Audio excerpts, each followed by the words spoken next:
Welcome, everyone. It's Andrew Beach, Executive Coach. I'm a teacher of self-education. I help professionals like you communicate your value to find great opportunities faster, whether you're working or not. That's through a pragmatic professional branding process and actually going out and doing the hard work of networking. I know that can be a challenge for a lot of us. Welcome. It's happy hour. In fact, it's career happy hour. This is an opportunity once a week for all of us to get together and have some conversation about how to keep our search moving forward, how to keep engaged in our careers, how to take the next step to success, whatever that is for us. Sometimes we're thinking it should be this huge thing. Maybe it's just getting through the day, the hour, or the week. That was kind of on my mind today. As I started getting on this session, I didn't know quite sure what I was going to talk about. So if you have questions, I'm happy to answer those. And so there's a couple of thoughts on my mind that I wanted to share today. So if you could tell me whether or not you hear me, that would be great. Appreciate you letting me know whether or not the stream is coming through loud and clear and you can hear the microphones, if you will. Career Happy Hour, good to have you. Grab the chat. Let me know where you're joining from. I really encourage you to place your LinkedIn profile address in the chat, whether you're on YouTube, Periscope, Facebook, or LinkedIn. Put your LinkedIn profile address in the chat. That's the first thing. The second thing is, on every platform that you're joining from, there's actually a share button. I'd appreciate it, please, if you would, just take a quick second, hit the share button that's down below and share this out to your networks, into your circles of influence, and let them know we're here every Friday, 3:00 p.m. Pacific time for Career Happy Hour. Terry Smith affectionately calls it cocktail hour. I like that one too. So whatever floats your boat. I'm only having high quality H2O until the stream is over. And after that, well, anything's possible. So if you can, leave your questions in the chat. Also, by the way, we do offer live coaching during this session. So if you're the kind of person that would really like some live coaching, there is a link in the description of the session today where you can access me live in the session and we can help you with whatever questions you have. So what questions are we answering today? Any of your questions related to career, networking, market planning, interviewing, resume if you must, and certain other, anything related to your career, I'm happy to answer. Good to see you, Zai. Craig, good to see you. Hello.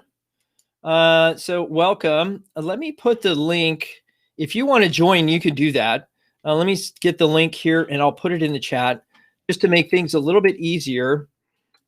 Join me live. Right now, if you have questions that need support. Good, there we go. We got that one on there. Let's go over to LinkedIn and do the same thing. Unfortunately, the Restream doesn't have a connector to LinkedIn. So if you want to join me live, we can do that. Good, Chelsea, good to see you. Welcome back. Welcome back. I don't have a singing voice as hard as I want to try. It's been a busy week for me. I don't know about you guys, but there's a lot of people that were thinking that we would have closure this week. And I'm sure you know what I'm thinking about. And that brought me to the topic for today's stream. I really want to talk to you about the idea of gratitude. And it's funny that I mention it that way, but a lot of us put hope in an event. A lot of us put hope in what may be or what might be coming after a specific date in the calendar. And when that day passes, it could either be exciting or a letdown. And either way, you're allowing yourself to be influenced by something else outside your control. And that can be challenging. So what I really want to talk about today is the art, or at least some ideas around gratitude. And one thing that we can all be assured of, if you're here on this stream right now, listening to my voice, You should be grateful that you have internet, grateful that you have LinkedIn, grateful that you have a community like this, Career Happy Hour, every Friday to come to. I mean, if you hear people talk about counting their blessings, and I know we're coming into Thanksgiving. It's not just something that you talk about on Thanksgiving. It's something you ought to talk about every day. So the breath in your lungs, grateful for that. And it may seem minuscule, right? These things may seem relatively flippant to some people, but I am really, really interested in understanding how you are going to implement gratitude into your daily practice. Why?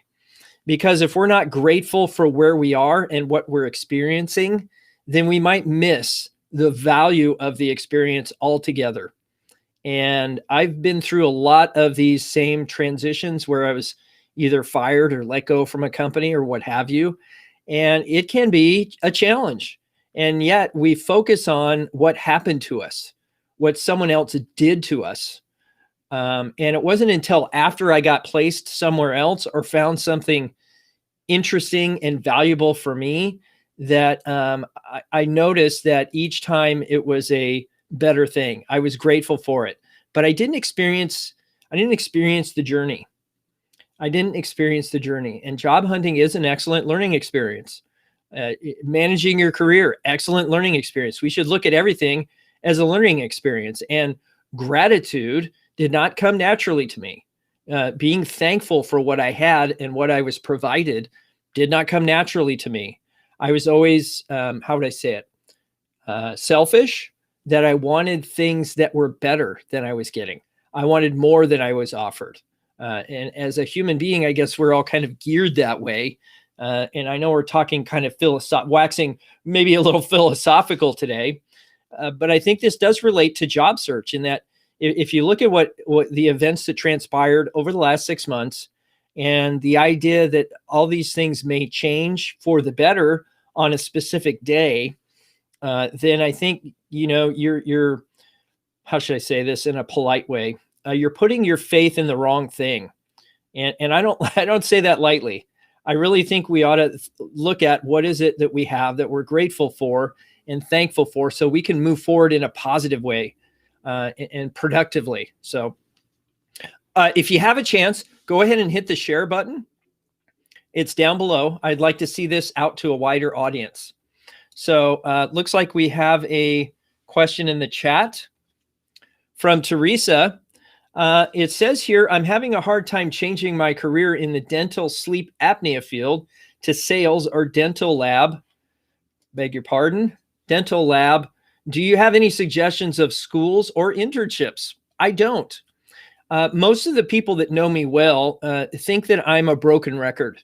I keep saying the same thing over and over and over again. Why? Because there is something that each one of us can do to find the answers to these questions. Okay. And what would that be? Andrew, what would that be? Well, it would be networking.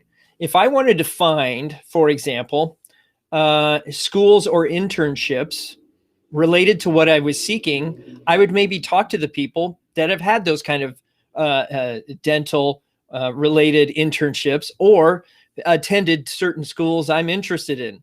It's funny how easily we miss these kind of things, that we look for reasons to not do the hard work of job search, which is the networking piece. And we often look for easy ways to rectify our situation through additional education, going back to school for an MBA. A lot of times we think we're deficient, therefore we need additional education, and that may not be the case. I think what you're finding is a lot of people, a lot of companies, for example, are subordinating or are not even offering the idea of an education as part of their requirements. So that's something to think about. I'm not going to ever tell somebody not to go sharpen your saw. I think you should sharpen your saw. However, think about your motivations for doing so. Is your motivations for doing that a suggestion that, hey, I'm changing careers, therefore my skills are not valid, and I have to relearn an entire set of new skills? That for a lot of people is a bridge too far. So I came out of sales and marketing. And how is it I got into career coaching? Well, it's translatable. I found all the things that were translatable in my skill set, and I found a way to extrapolate that and speak that language to a new audience. And that's how I made a career change. So if that works for you, great. Give it a shot. But I'm not familiar with any of those dental focused things. So I would not be a good resource for that. But here's the thing. This is a community. I'm not the only one here. So if you have a question and somebody in this community has an answer, I'd really encourage you, Teresa, to reach out to every single person that's here on this stream, write down their names, click on their profiles, connect with them, and then initiate a conversation offline to help foster this practice. Because a lot of us think in a vacuum, operate in a vacuum, and assume that if we don't engage with other people, that we're going to find what we want. I know, because I've not to say that I haven't done or experienced or been influenced by some of the things that I'm offering as advice. I have. And the reason I offer it as advice is because, I got success from it. So that's something to think about. Good. I sent this info to 2 newly unemployed folks who will very much benefit from you in this session. Good. I'm here. I'm here to answer their questions. So hopefully they're here. And thank you for spreading the word, Chelsea. I do appreciate you showing up here, consistent member of this community. And I want you to cross-pollinate here. I want, you should all reach out to Chelsea and have conversation, or Doug, or Teresa, or Zai. If you haven't done that and you haven't leaned into our person a day challenge, I think you should do that. This is what we need to create here is a community of exchange. I'd really like to see people exchanging information, advice, connection to other people, ideas, support, suggestion, feedback, right? There's a lot that can be shared. We don't need to keep it all to ourselves and just be consumers or takers. Let's be also givers. How could you give something to somebody else here today? Doug hit on it. Yeah, Doug hit on it, and I'm not saying that's the answer for everything. It just might be the answer for most things, is that we often think of these questions that we have that are easily answered by somebody else in that space that we hadn't recognized before. So that's good. Excellent. Zai, thank you for that. Being thankful for volunteering and being a part of this historical week, and same time going to pre-screen higher town hall. Yeah. See, here's the thing. We can always find reasons why things aren't working well. However, or aren't working to our favor or benefit or to our needs. But it's a little bit harder to take the time and address and identify what it is that we do have that's awesome. What it is that we do have that people should be interested in utilizing inside their companies. What is it that we do have, not what we don't. And so that part's easy. I can tell you what I don't have. So good. And just be thankful to be free in a free country or a free area, that you can come to a session like this and have this conversation together. Good. Yes, I'm having a great day today. It's Friday. It's happy hour. How could we not be happy? It's Friday. And, it's getting into fall. The leaves are changing. There's probably going to be snow on the mountain here in Portland. I'm really thinking about taking the kids up there and, let's go have a snow day. As soon as we get some good snow up there, let's go play in the snow park. So good. Yes, I agree with you, Doug. It does work for most people that try it. For most people that do it and never think that it's gonna work and it doesn't, then it's a confirmation bias. And I think it's interesting how that works out. Is that if you think it's gonna work, it probably will. If you don't think it'll ever work, then it probably won't. So be honest with yourself about some of these things. So I appreciate that. Thank you, Doug. Awesome. Okay. Terry in the house, man. Terry, I just feel like handing the reins over to you, my friend. I'm a little spent today. I'm happy to be here and I'm happy to answer questions. But truthfully, it's been a full week for me with everything going on and some other family related stuff, family related things. So I'm just happy to be here. I'm happy to be alive. I'm happy to be a resource to you. So, oh my gosh, look at this. I love it. Maybe we should bring Rebecca on. It's good to see you, Rebecca. Hope you're well. I do. So she says positive intelligence challenges us to see the gift of opportunity in challenges. We can recognize that things suck, and then rather than shifting focus to the good, we can also shift perspective on the bad and take actions to change it. Yes. Well, at minimum, we should be honest with ourselves. We should just be, can we just be honest with ourselves? I think that's probably a good step. Rebecca, thank you for coming.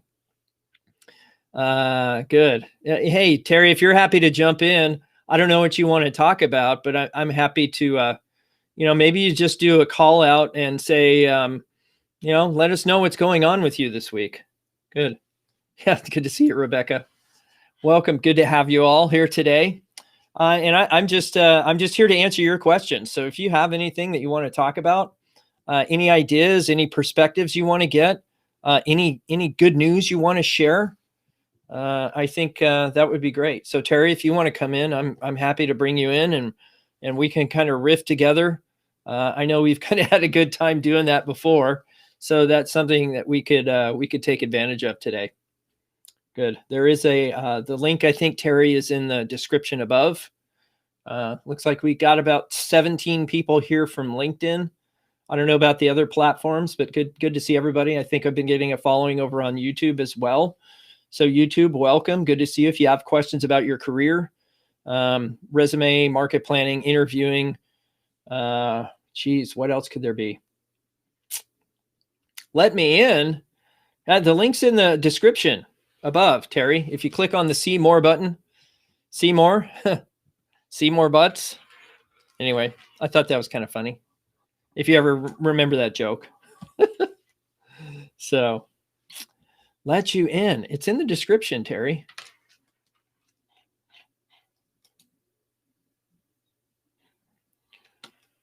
Or at least you should see it in the description.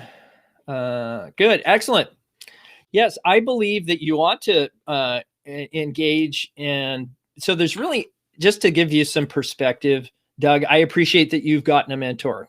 But I really think that each one of us should consider having 3 mentor relationships, that we ought to have somebody mentoring us. Yes. We ought to mentor somebody else. And then we ought to have a peer mentor, right? Somebody that's at the same place we are and trying to get to the same destination. That's what I look at this community as, right? We're all trying to get to the same destination. So we're peer mentors. But there's always someone to lift up and there's someone to do the lifting. So that's, I'm glad that you met with your mentor, and I think we have Terry here. So I think what we'll do is we'll bring Terry in and see if we can't have some fun today. Terry? Andrew? Hey, how are you, my friend? I'm well, sir. How are you? Long time no talk. What did we talk? Just yesterday? Yeah, I think it was just yesterday. Funny, you look nice in a sweater, by the way. Well, thank you. It's fall and sweater time. It treats you well. Thank you. Thank you. Awesome. Well, so hey, tell me, Terry, yes. What has this week been like for you? It's been a really interesting week, I got to tell you. So I'm going to just launch onto a story about networking that has to do with a colleague of mine, a friend of mine, who I got to know 3 or 4 years ago. He just had moved here from San Jose. Terrific guy. Was working for a staffing firm here in town called Modus, I think, and working for Orlando Williams. And Orlando's, by the way, a tremendous guy. I love him to death. And so I got to know John because he went to work for Orlando. And so, some time went by and John wound up spinning out and doing something else and lost track of him for a little while. Got back in touch with him, a year or 2 ago. He's gone to work for the state of Oregon. And he's, and as it happens, so this is me, just trying to think through some things. A position popped open the other day for literally about 2 days ago for the Director of Human Resources for the Oregon Health Authority, right? OHA. Interesting role, and I thought, wow, I've never been involved in public agencies before. Might be curious. But I thought, before I do anything, I'm going to reach out to my buddy John and just say, John, what's the lowdown on this? I mean, tell me what, that sort of thing. Not even knowing if he knew anything about it or if he worked in a different part of the state of Oregon or what have you. So John pings me back in like 2 minutes and says, call me right now. And so I did. And we had this great conversation. He is doing incredibly well at the state of Oregon. And he said, send me your resume, because there's a whole bunch of stuff going on at the state of Oregon, a lot of change in the wind, and we need different blood than what we've got. And so, so I said, okay, fine, whatever. And so shot him the resume. He's off running around having conversations with people. Who knows where any of that would go, or even if it's something that would be, intriguing, or depending on what he comes up with, I don't know. But the point is that it was really this just invigorating conversation, reconnecting with a professional colleague who is somebody that, and he has done incredibly well. He is actually working from out of the governor's office now. Wow. Yeah. I said, well, give her my regards, right? It's been a while since we've had a conversation, so let her know I'm still out here. So anyway, but it's that sort of thing. I mean, that will lead somewhere. I don't know where it will lead, and who knows what it will wind up looking like. But that's the power of networking. That's what's cool about making connections with people, is you just don't know. So Doug's point about networking, right? Good job, Doug. He is sort of my idol right now in terms of the work he's doing to get networking. He's all in. Yeah. And so good job, Doug. So anyway, that's one thing. A number of interesting things have happened this week. I had a really intriguing conversation today with a company in Seattle that has a really interesting business problem. And we spent an hour talking about it. And the last 20 minutes or so, I spent diagnosing it. And they walked away saying, okay, and it was fun. Just had a great time doing it. So yeah, it's been that kind of week. It's just been a lot of things. It's good. It's good for your ego, right? To feel needed again. Exactly. And I say that in a positive way, right? Mm-hmm. Our egos are sensitive things. Yes. And when we hear silence, or we don't, we keep striking out at the plate, or getting hit by the pitches, it's nice to get a base hit every now and again. Yeah. And have somebody cheer us as we round the bases. Yes. So, yeah, exactly. Having coached corporate softball, that's a perfect analogy for me. Yeah. Well, and to have somebody more excited about you than yourself is always nice.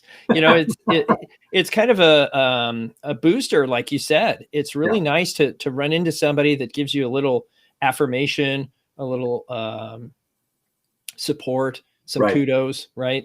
That's great. Yeah. Awesome. So let's see if we got any questions here, Terry, shall we? Yeah, by all means.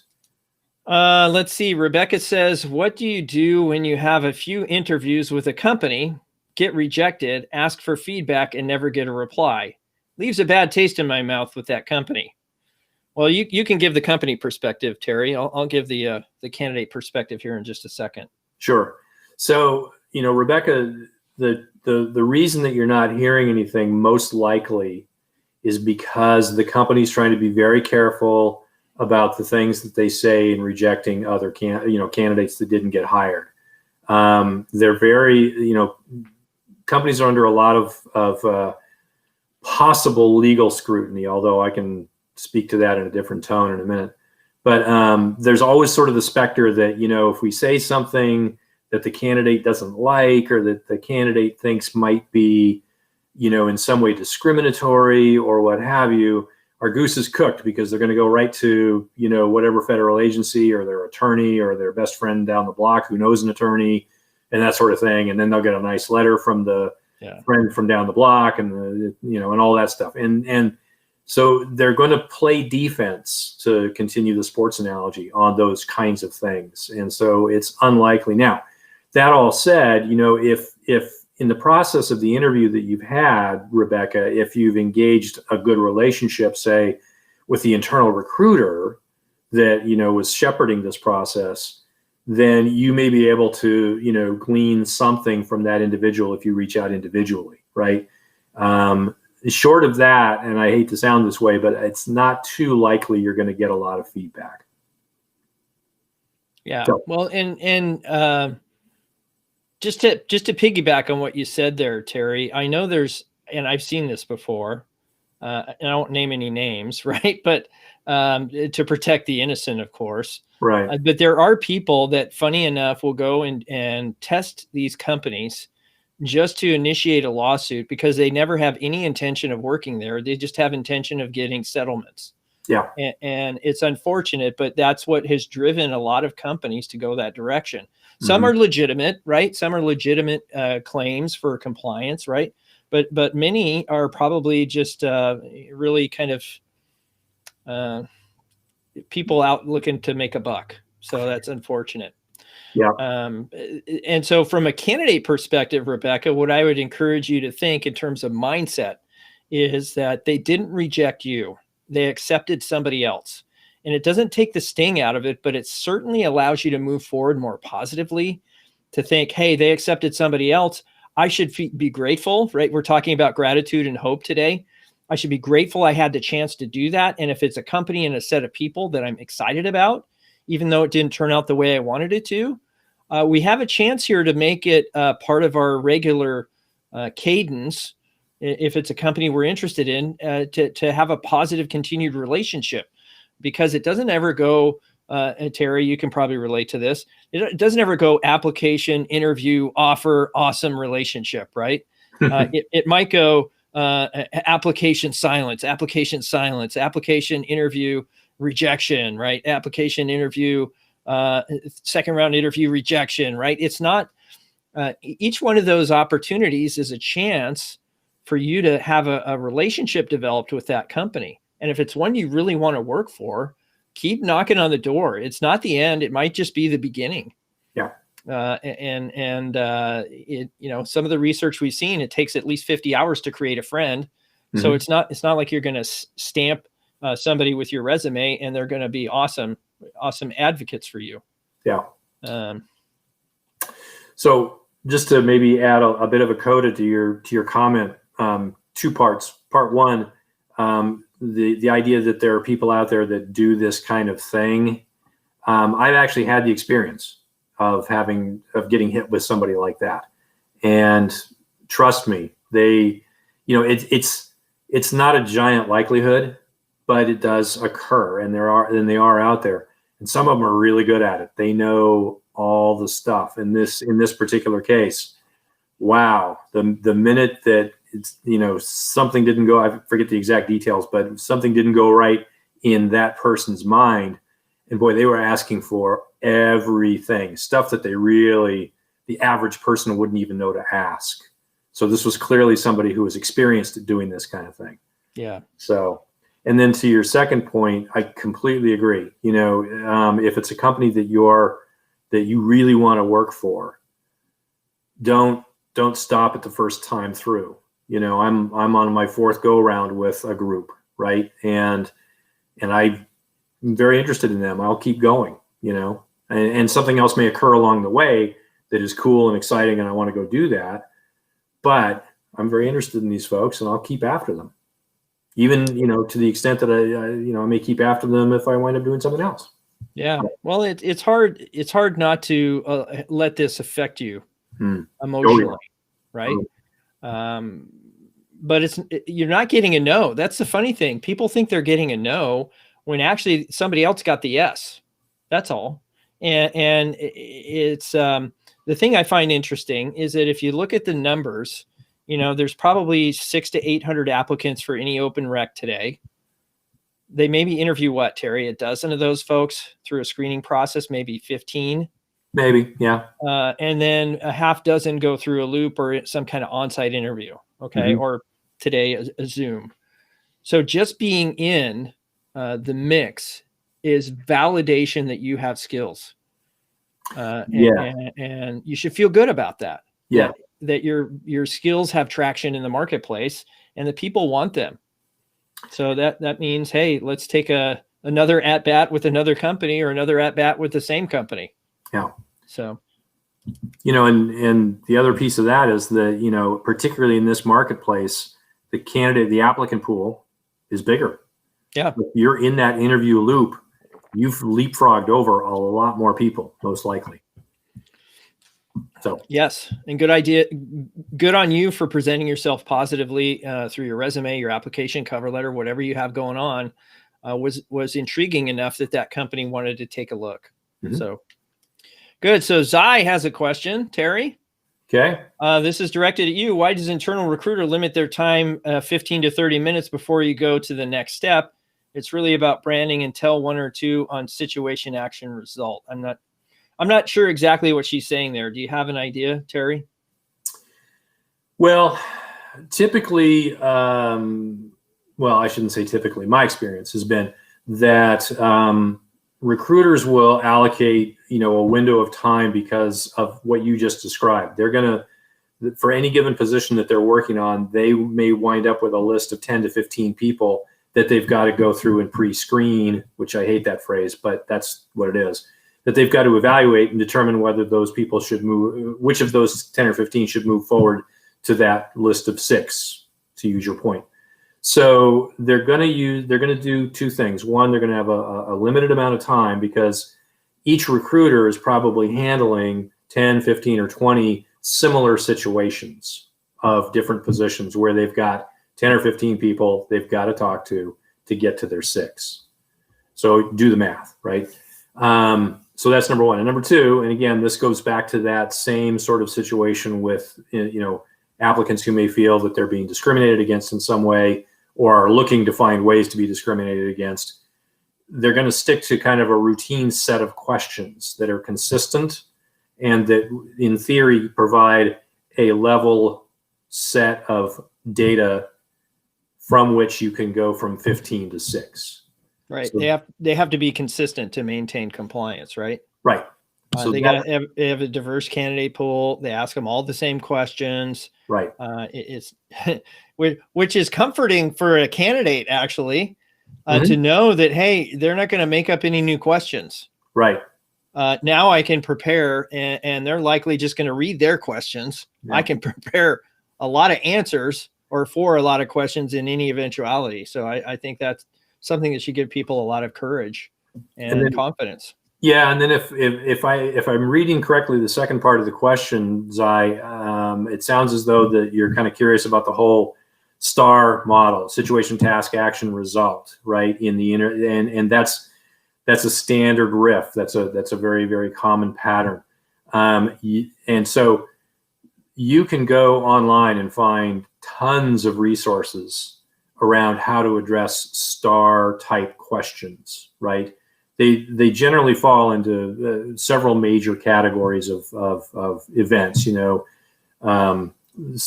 Situation that you had that got out of hand that you had to rein it back in. Situation that went sideways. Situation where you didn't get what you wanted. There's a whole list of just the big picture questions. And then you can find literally hundreds and hundreds of different STAR questions. So if it's a matter of feeling uncomfortable with the format, I might suggest go grab a few of those and just work through them. Okay, here's a situation where I had to manage a major project and I had somebody that on the team that was just not pulling their weight. What did I do, right? Or I ran into a budget constraint. What did I do? Or there's lots and lots of different STAR type questions out there, and it does not hurt to we could just practice those from time to time. And you may never encounter the one that you practice, but just getting the pattern, the rhythm of situation, task, what was the situation, what was required, what did I do, and what happened. That's just a good exercise. I don't like it any better than anybody else does, but the reality is it's a pretty good sort of mental exercise. Yeah, you really have to put yourself in the shoes of the hiring team. Yeah, is that they're doing to a certain degree some comparison shopping. And them being able to see how you're different is really important to your success as a candidate. Right. And having that framework down in your, so what it is, you know, this hiring process a lot, Terry, is about your capacity to communicate. Mm-hmm.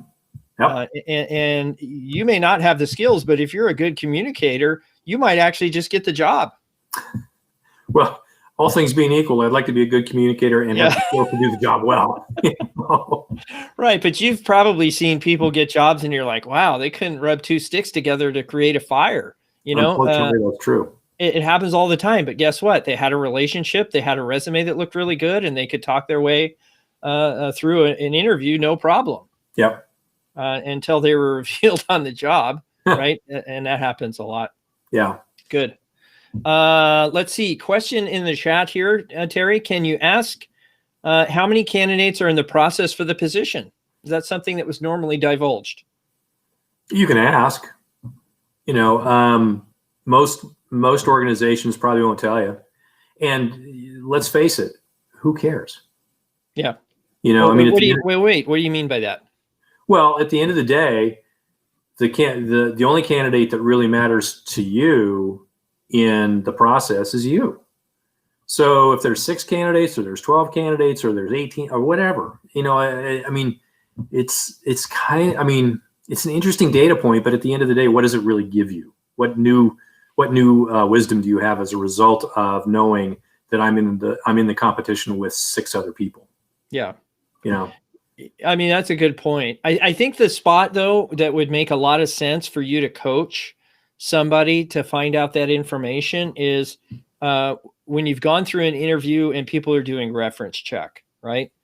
And if somebody's going to check my references, I want to get to my references and say, hey, you know, it sounds like they're going to check references. Can you kind of find out, is it down to the final 2, the final 3? What does this look like? Yeah. So I think that is, you know, generally speaking, you're right. It's not as relevant early on in the process, but I think it would be really effective at the end of the process and might influence how you proceed in a hiring process if you know at the end what it looks like.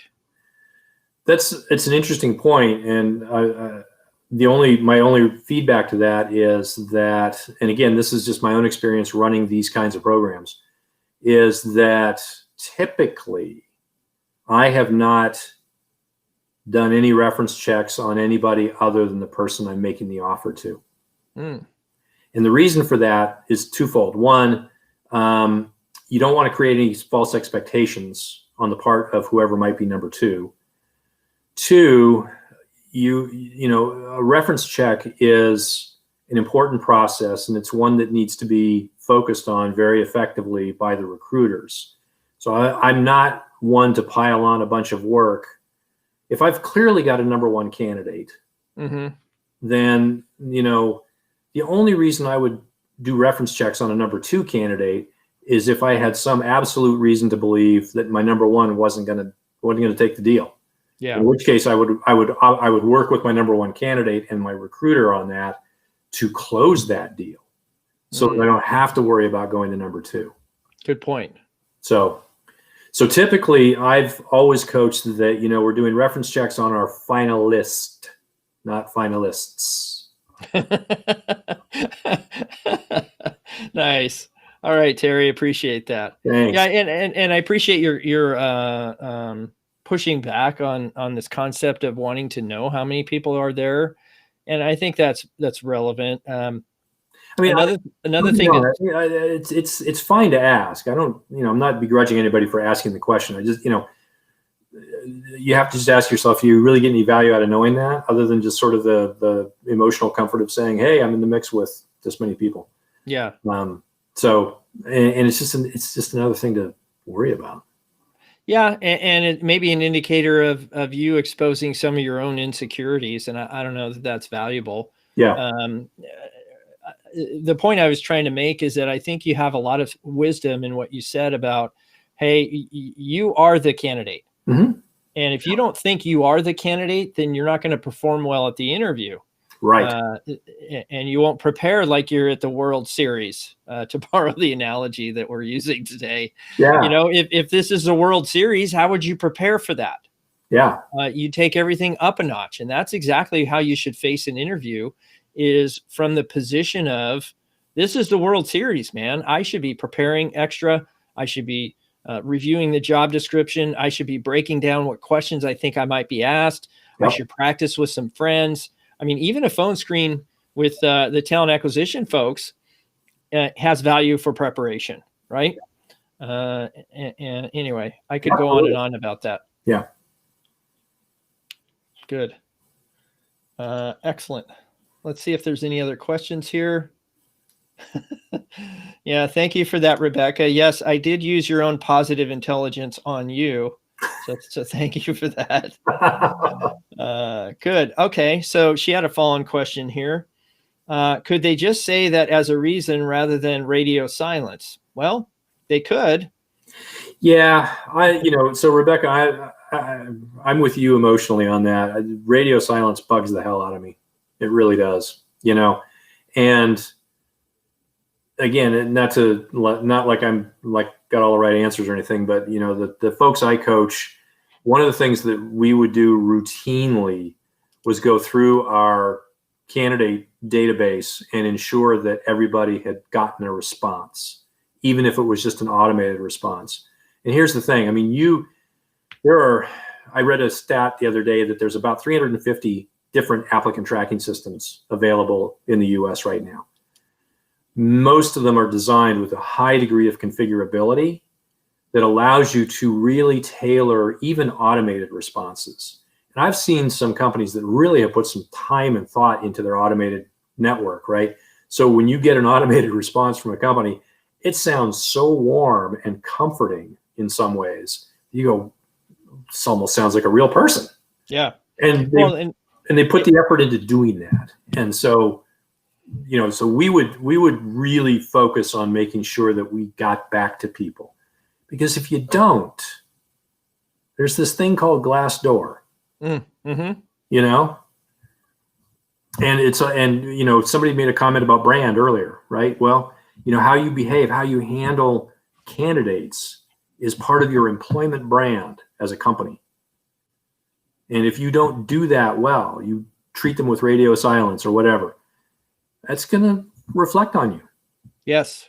So something that just popped into my head, Terry, is that I believe there's a lot of folks right now on the streets out of hospitality. Mm-hmm. And if there's any industry that understands how to treat people, it's hospitality. I think they would be a great fit for things like employer branding, talent acquisition. So if you're looking at, out over the cliff called called hospitality and you're not seeing any opportunities, you really might want to consider how your skills in a client experience inside maybe a hotel or whatever you're in could translate to how companies treat people. I think that would be a great opportunity for you. Andrew, that's a brilliant observation. Nicely done.